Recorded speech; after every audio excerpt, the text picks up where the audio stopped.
Hi guys, and welcome back to Contract Law. This is video 4 in the video series for consideration, and we have looked now at the whys and wherefores, the whos, the whats, and we now finally come to the issue of when. So when does consideration have to move across? Timing is everything, actually. A few things before we kick off our discussion in this video. And they're basically definitional in nature. So what you need to get straight in your head is that an executory consideration is something that has yet to be done. It will happen in the future. So when you hear the phrase executory consideration, you know it hasn't happened yet. Once consideration has actually moved across, the act has been performed, the thing done, the thing refrained from, then it will be executed consideration. Okay, executory, not yet happened. Executed, has already happened. Now, executed consideration has to be kept very clear and very separate from the notion of past consideration. Past consideration is actually no consideration at all. And past consideration is just something that you are offering as consideration in a bargain, but it's something that you've already done. Okay, now that is not going to constitute something of value in the eyes of the law that you are offering to the other party, either as an advantage for them or as a detriment to yourself, because the thing's already been done even before you're doing the offering and accepting and deal making in this particular deal. Now there are some exceptions to that. We'll go through that in just a moment. The other issue is presently existing duties. And that kind of ties into the notion of past consideration, where you've already strapped yourself in to some form of contract to do something. Usually you can't use that as consideration in a fresh deal. That also has its exceptions, and that's why we're looking at the themes in contract to try and pull it all together. So hopefully it makes sense by the end of this video for you. Okay, so let's have a little look at past consideration. Now, as I said, past consideration is no consideration at all. Really no rocket science about this particular principle. Ross Kohler and Thomas, I call it the naughty horsey remorse case. So after the sale of a horse, Ross Kohler says to Thomas, a bit of buyer's remorse here, oh, I really want this undertaking. I need to know that the horse is sound and free of vice. Now, probably something he should have thought about earlier after he bought the horse, but he demands this undertaking that it was sound and free of vice. Obviously, you know, the guy just wants to get rid of him. Says, yes, okay, it's sound, the horse is sound and free of vice. However, the horse was vicious. And so what do you do in that circumstance? Well, obviously, poor old Mr. Ross Kohler sued. It was held, obviously, that there was no consideration for that promise that the horse was sound and free of vice. The horse had been offered for sale, there'd been acceptance, there'd been consideration and whatever, and you just had this little promise hanging out in the air after the deal's being done, no consideration there. So, like I said, no real rocket science there. There is one kind of exception that the texts do talk about. And again, it really is just a bit of common sense. So, again, not really rocket science, but if an act or forbearance occurs before the promise at issue, it may well be good consideration if there was a certain timeline of events, okay? If it occurred at the request of the promisor and the parties intended the promisee would be compensated for whatever they're going to do. They then go ahead and do it, and the benefit must have been legally enforceable if it was made beforehand. And then you have the promise to do whatever it is that is said to have been done. A couple of cases just kind of flesh this out. Lampley and Braithwaite, another old case, 1615. A party had killed a man unlawfully and contracted with another party, as you do, to obtain their services to ride to the king and petition for his pardon in this unlawful killing. The person actually does undertake this petitioning of the king and is successful. Yay, he gets off. However, then he doesn't want to pay this person for this service of petitioning the king for a pardon. Now, it was clearly intended by both parties that the petitioner was going to be compensated for their service. They incurred cost and expense in doing what was asked of them. However, it was only afterwards that a promise to pay was made. And then when they reneged on the promise, the court had a little look at whether there was consideration, and they said yes. In this particular circumstance, in this particular timeline of events, there was, an offer and acceptance that occurred, and both parties contemplated at the time that all of this was happening, the contract was being formed, that payment was going to occur, some form of consideration was going to be paid. Okay, now just the fact that the promise came later to confirm the parties' understanding of what was already on foot doesn't really matter, because everything really did all happen at the beginning anyway. Okay, power on is just a bit of a more complicated scenario, but proves the same point. So that brings us to the somewhat tangentially related issue of presently existing duties. So what about the situation where you've already strapped yourself in to do something between the same two parties? Can you use that as consideration for a fresh deal? The general principle there is from Wigan and Edwards, and it says a new promise that's indistinguishable from an old promise, same two parties, same promises to do the same stuff, is an illusory consideration for a fresh agreement between the same two parties. So unless there is no previous entitlement to whatever is given or received as consideration, it is not going to be good or sufficient consideration.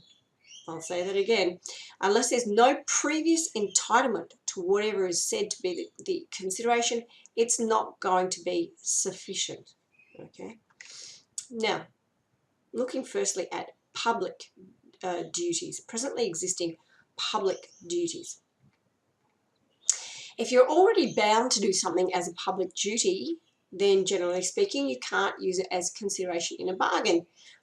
Here's the case of Collins and Godefroy. Collins was subpoenaed to give evidence. Now, this is a public duty that you have to do, okay, already strapped into that particular duty. Godefroy promised to pay 6 guineas to Collins for his trouble to give evidence in that case. The question there was whether Collins then going and actually giving the subpoenaed evidence was going to constitute consideration for that 6 guineas. No, it wasn't. Why is that? He already had a duty to do that. He wasn't promising Godefroy anything in particular, anything extra of value in the eyes of the law than what he was already bound to do. So, no consideration. Glassbrook, I think, is probably a little more interesting. Under the conditions of a coal strike, you had obvious turmoil happening around this particular coal mine, this colliery, and the manager thought that it really needed some protection. The police said, nah, it's all right, no problems. We think that our mobile officers will be able to look after you sufficiently well. And the colliery thought, nope, I think we need a belts and braces approach here. They wanted to actually station billet a number of police officers at the colliery to quell the disquiet there. There was a deal that was struck. Payment was to be made for stationing these police officers at the colliery. And later on, when there was a dispute about payment in that particular deal, the colliery was trying to argue, well, hang on a minute, the police were already bound as a matter of public duty to look after us at the colliery. And the court said no. They saw it in the same view that the police saw it. The police thought that it would be perfectly acceptable to protect the colliery by ordinary means with ordinary mobile officers. They didn't see any need to station officers at the colliery. And that was something over and above the public duty of the police to provide protection in those circumstances. So there was good consideration in that case. No real rocket science, just, you know, common sense, I guess. Looking at circumstances where you are already strapped into some form of existing contractual duty to the same promisor.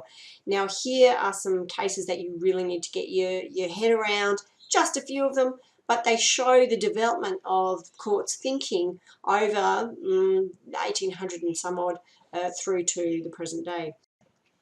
The first is Stilk and Myrick.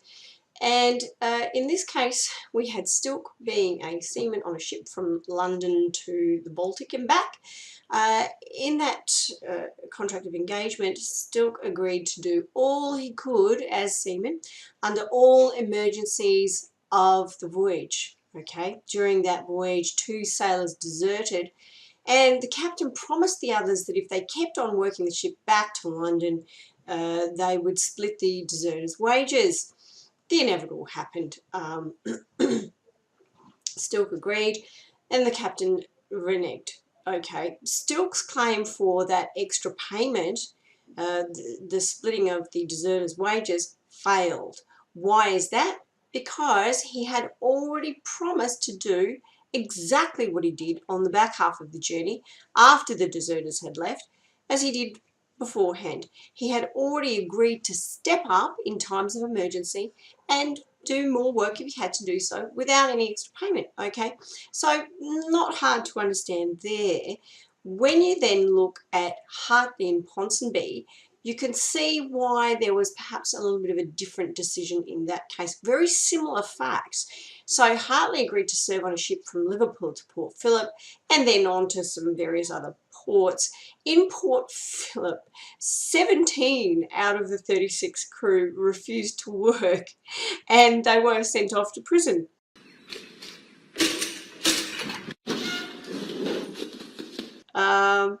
Of the 19 that were left, only 4 to 5 of them were able seamen. Now, this had a fairly serious consequence. It was dangerous, essentially dangerous for life and limb to go back to sea at that point. Now, the master of that ship obviously wanted to get back to sailing and getting on to Bombay. He offered £40 extra wages to the sailors that remained on the ship to work the ship off to Bombay. They agreed, same thing, the master of the ship reneged, and in this case Hartley won. Why is that? Well, particularly because it was a dangerous situation that Hartley found himself in the back half of the journey as compared to the front half of the journey when he originally contracted.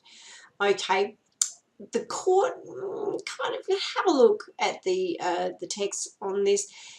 The court kind of comes to a bit of an artifice, if you will. What they do is they say, oh yes, there was actually fresh consideration for that back half of the journey in terms of getting the extra money, because the contract had actually been abandoned by virtue of this danger to life and limb that happened with everyone being sent off to prison and there being only 4 to 5 seamen left on the ship. So because the original contract had been abandoned, whatever Hartley arranged with the master in terms of working the ship on to Bombay for the extra money, that was a complete new deal. That was a fresh deal, and agreeing to work on the ship was consideration in return for the money, the increased amount of money. So he wasn't really doing anything more. There was an added element of danger, but it was considered to be fresh contract and fresh consideration. If we then look at Williams and Rafi brothers, now this case, the Rafi case, ruffled some feathers. Let me tell you, an English case that has been followed in Australia, but you can see what's happening, can't you? From Stilk and Myrick, we have quite a strict rule, okay? If you have the same kind of contractual obligation and the same parties, and then one party offering to pay more, it's not going to work, is it? Because the party that was meant to be doing their contractual duties is already just performing those same contractual duties in return for a bit of extra money, no consideration. Hartley's case, you've got the court trying to not bend the rules, but find a solution for the plaintiff there, where there was, okay, he was performing the same duties on the back half of the journey, but in a completely different context. And when you get to Williams and Rafi brothers, you see the court becoming perhaps a little bit more bold so far as what it's prepared to do to the doctrine of consideration. Here we had a defendant that was a building contractor, that was Rafi, agreed to refurbish 27 flats. They subcontracted out the carpentry to Williams. Williams unfortunately underquoted and then found himself in some financial difficulty. Rafi was very keen to induce Williams to continue to perform under his contract. He didn't want to have to engage another carpenter, and he certainly didn't want to run behind time. Why is that? Because if he did, if Rafi ran behind time in his head contract, he would suffer penalties. Okay, so it was certainly in his interests to try and convince Williams to complete on time. What he did, offered to pay him an extra £10,300 to finish. Now, in that circumstance, when Rafi then turns around and says, sorry, not going to actually pay you that extra money, you'd already quoted, we'd already contracted for you to complete this carpentry work, Williams actually won. The court in this circumstance was prepared, as I said, to take the whole doctrine of consideration into a place where some commentators don't really agree it should have gone. The question is, obviously, wasn't he just performing an existing duty? Wasn't Williams already bound to complete that carpentry for the same amount of money? And the court said here that the defendant, Rafi, had real doubts about whether or not Williams could actually finish on time, and what he got for paying that extra money was a practical benefit of completion in return for the extra payment. Okay, Williams was doing the same stuff, but now Rafi had basically assured himself and Williams that the job was going to be done on time, and he had avoided the penalties that were looming over his head if Williams did not finish. Now, again, you might think, oh, isn't that really just bending the rules a little bit? Some commentators certainly do seem to think so. And this whole notion of whether or not something is a practical benefit, is that really a furphy? Because if you think about it, if you strap yourself into a contractual obligation and then it kind of becomes inconvenient and you say, I might not be able to do this, isn't it always going to be of some practical benefit for the other party to say, oh, actually, I'd really like you to perform your contract, here's a bit of extra money? So it's almost like a rule without being a rule.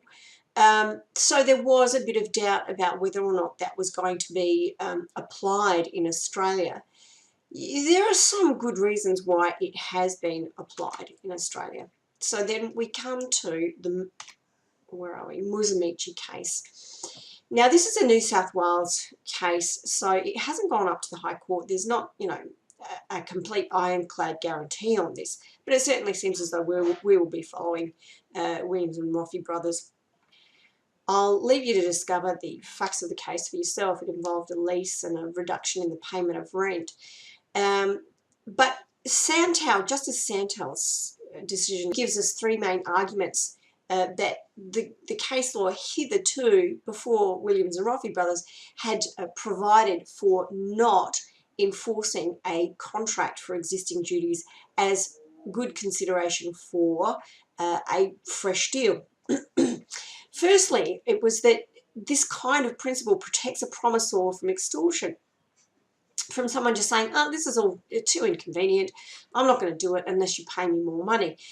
Santo basically says, well, don't really need to worry about fiddling about with the doctrine of consideration here. You can find sufficient consideration in a practical benefit because even if the contract is formed, we have this action for economic duress nowadays that will help out in circumstances where there has been this undue pressure to extort extra money. So let's just let the contract go through. Let's not worry about analysis in terms of consideration. Second, the next objection in the case law has been that the promisee suffers no detriment for the purposes of consideration because they're only doing what they've already been bound to do.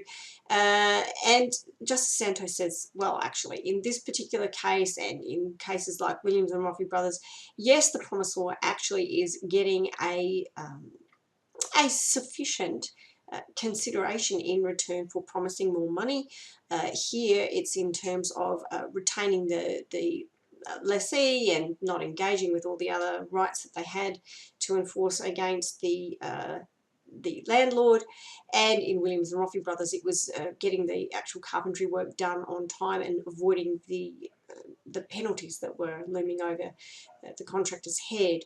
So that one he also threw out the window.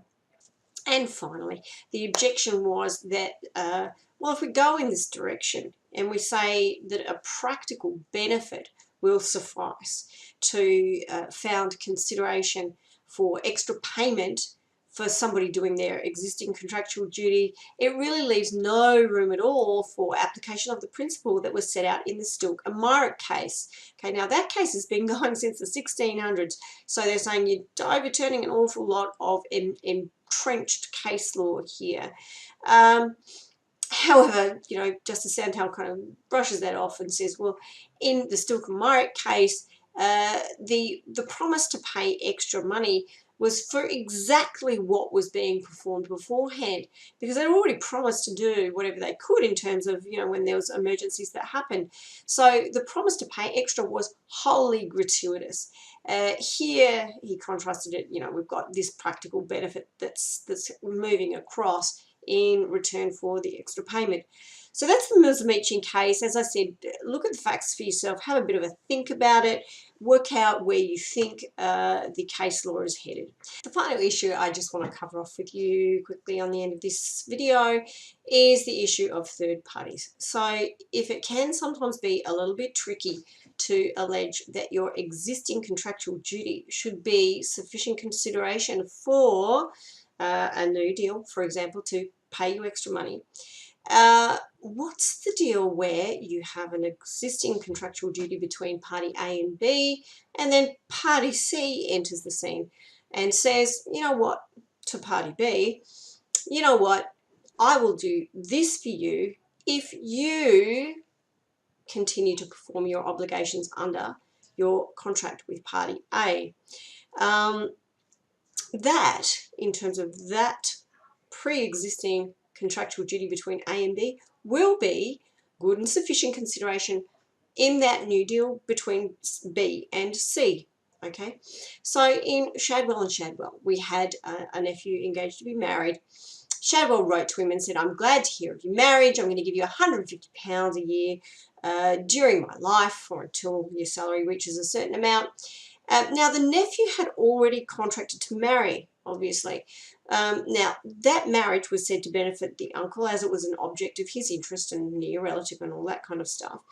The court also rationalised this as being, you know, some kind of detriment to the plaintiff. Have a look at the text. I'm not really sure that I'm convinced about the fancy footwork that the court does to arrive at this particular conclusion, which was that the existing contractual duty between the nephew and the intended fiancé was sufficient consideration for then that contract between the husband-to-be and the uncle. Okay, in the Hill Equipment case, you had an existing contract between two companies, A and B. One demanded a guarantee from the directors of company B. So the directors gave the guarantee from themselves to company A in order to benefit their company, company B.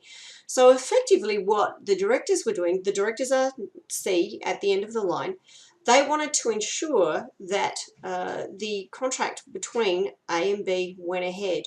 And in that scenario, when there's later dispute as to whether or not that existing contractual duty between those two companies is sufficient consideration for the later promise or guarantee contract relationship between company A and the directors. Yes, it is. Why is that? Because the directors are getting a benefit in their company being able to contract with company A. Unfortunately, the guarantee was enforceable.